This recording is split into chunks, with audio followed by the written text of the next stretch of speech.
folks, and welcome to Craic News. Today we have the one and only Lauxley and Katriona. Hello. Today we're talking about neurodiversity. Yes. Lauxley, what have you been diagnosed with? What haven't I been diagnosed with?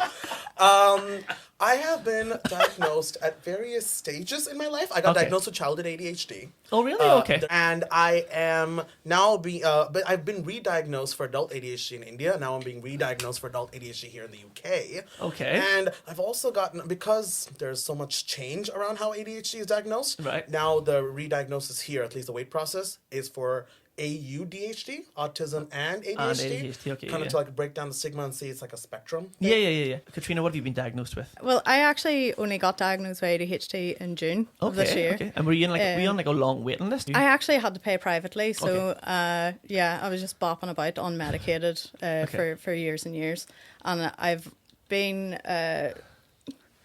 referred for autism and ADHD on the NHS. Now are you medicated? I'm medicated as fuck. Am I allowed to swear? Of course. Okay. Okay, so you were saying that you get diagnosed as a child. Yes. Okay, and because I keep on getting told by other people that I may have ADHD. I don't know if I have. I didn't really. Can confirm you do. Yeah. You have to wait until someone else told you? A lot of people with ADHD tell me I have ADHD, but I've been to therapy. And the therapist said that I didn't have ADHD. They were having a bad day. They were having a bad day, and they needed to go home early. It was Christmas. You went in the wrong time of the year. They need to drive up. Okay, so my question to you is, because I keep getting told by other people, obviously you're a child when you're diagnosed. So it was your parents? No. Oh. It was part of the screening program for the gifted program in the States. When you're in elementary school and they want to move you into an advanced program, but they called it gifted back then, they kind of inadvertently combined it so that, gifted kids often tend to be autistic or ADHD. And what do you mean by gifted? Advanced. They accelerate your classes. You start attending more classes. There's a very popular trope, like when you're much younger and it's like, oh, he's so smart, or they're so talented. Give them 10 years on the line in their teenage years. They're failing the very classes that got them to that smart level. At what age was that? That was in 3rd grade, so 8. Okay, 8. And what age? You say you're only diagnosed recently? Yeah, so I'm near 32. And you're 32. And was it other people that told you, or did you feel like yourself? No, actually, I think, a lot of like the studies, as your listeners might know, are done on young boys. So a lot of traits that people associate with autism don't really present the same way in girls. So I always knew that there's something wrong with me. And I've definitely felt like growing up. Like whenever I was young, even just growing up on my street, like there was a little like gang of people, and I was kind of felt like outside of that gang. Yeah.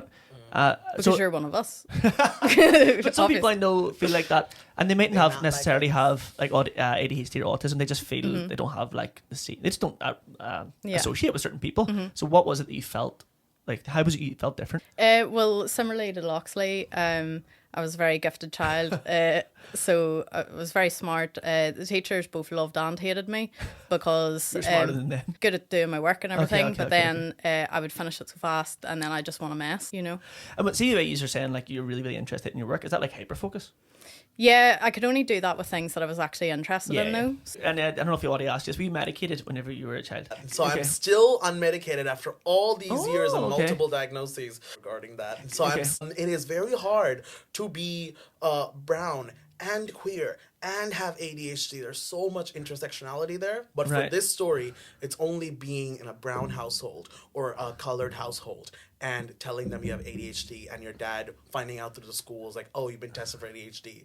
And then him coming to the realization is like, oh, no child of mine can have a mental disorder. Oh, okay. So why what's that got to do with, like, you're saying in a brown household? Yes. Is that because like the attitude? There's so much stigmas around it. It's like, oh, the medications will change your personality. Your mental problems are just something you need to work over. Those cultures still stick through, and it played through the most through my father, who found out my diagnosis and said, you are never pursuing this again. This is not a bother thing.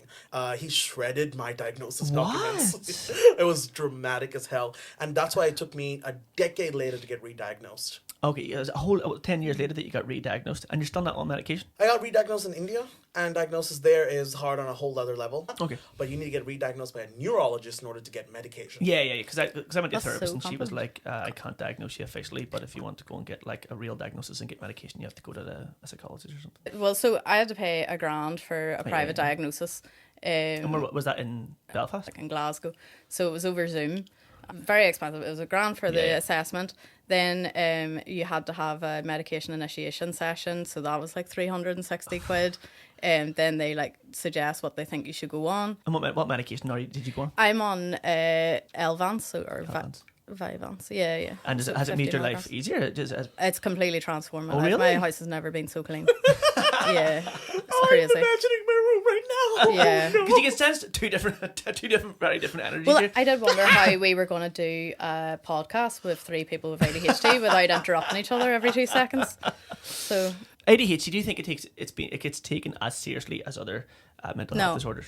Because it should be. I'll be told a lot, like, yeah, that's just your ADHD. That's your, and I'm like, stop, like that's not the right way to approach. If someone is, I really try so hard. Yeah.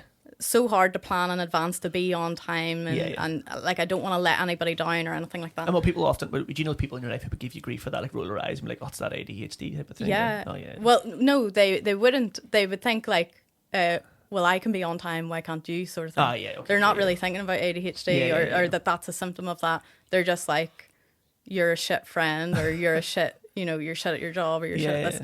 And it's a lot of shame to hold on to. And then, I think me getting diagnosed, it validated what I already thought was that, like, I could release some of the shame. It's not my fault. Like, I'm trying my best. Yeah, 100%. Being told for years, like, you have great ideas, but you're lazy about it, or you start something and you don't finish it. You're just being lazy. You're being much wasted potential. So much wasted potential. He has potential. He used to be a gifted child. I used to be a gifted child. And then the day I found out that I was like, being diagnosed with childhood ADHD is one thing. Being re-diagnosed with adult ADHD is another thing. Being told there's a name for that feeling you're feeling called executive dysfunction, where you can sit for hours and inside there's a voice in your head yelling at the top of their lungs, you need to get on this assignment. It's due in 2 days. You need to get to it. What the fuck are you doing? On the outside, you're just watching a YouTube video going, chippy, chippy, chippy. Like, you are having the time of your life doing anything except, like, you will have done your taxes. You will have found a hookup. You will have found you would have found that lost earbud that you lost 3 years ago. You will have done your laundry, your mama's laundry, and you know what? You would have finished the one thing you're yelling in your mind about. You would have done everything and your mama, and you still would not have done what you're supposed to do. The fact that there is a name for it, and then I can finally learn how to manage it, was life changing. It's not a means to an end to say, oh, this is it. I have executive dysfunction. It's like, I have executive dysfunction. This is how I'm dealing with it. And if you're just gonna say, oh, it's just not ADHD. Well, goodbye, go fuck yourself. In women, a lot of us get like misdiagnosed as hysteric. Yes. Well, see, I seen a psychologist whenever I was in my early 20s who thought I had cyclothymia, a type of bipolar. Because there's a lot of traits that are like similar. You know, you have a lot of ideas, and then when you flop because you're overstimulated and you need rest, then it looks like depression. And do you think ADHD at the moment is like, because you're saying in the past people have been like diagnosed with bipolar when it might have been ADHD, do you think even like ADHD now in the future, like people might be like, oh, there's different kinds of ADHD, or there's like, well, there is. Already. I didn't know that. Well, like, one of the big mergers was AuDHD, where it's like they treat it as a spectrum where not every symptom fits into one or the other category. You can have a mix. Then there's the fact that they're finally catching up on studies done on women. They're like, women present ADHD different. So what is ADHD in women like? It could be entirely different as a classification. Then they're finally like, okay, how does the global South and black and brown populations treat and deal with ADHD? And then there's different types of ADHD, which is... So I have combined. So I've got both inattentive and hyperactive. Oh, there's... Okay. Yeah. So. and maybe we sprinkle autism as well. Okay, very good. My diagnosis was old enough where they were just treating it as the ADHD and they were giving generalized treatments. And then in India as well, they haven't caught up to IADHD, HADHD, and all that. So they're just treating it as ADHD again. And even then, they only wanted to treat the long-term depression that came out of it. They didn't want to give me ADHD medication until further tests and all that. Okay, so wherever you go, there's different stages to how they treat it. And AuDHD is ADHD and autism combined. And it's basically autistic people that like the club. Oh my God, that is the best description. I love it. Yeah. That's my lifestyle now. That is my lifestyle. Would you like to promote anything, both of you guys, before we go? Yes, can I just say, we've talked about a lot of like depressing things and all the things that are debilitating and wrong with having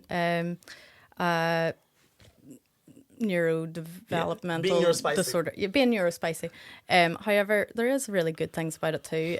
We're really sexy and gorgeous, and gifted. Gifted. So many ideas. With the right support, we're very good friends, very good family members and human beings and whatever. We'll run your leave us alone. Yeah. Okay, with that, hopefully people can take that information and do it with what you will, and hopefully it's been educational as well. Thank you very much for coming on Craic News. Thank you, James. Woo!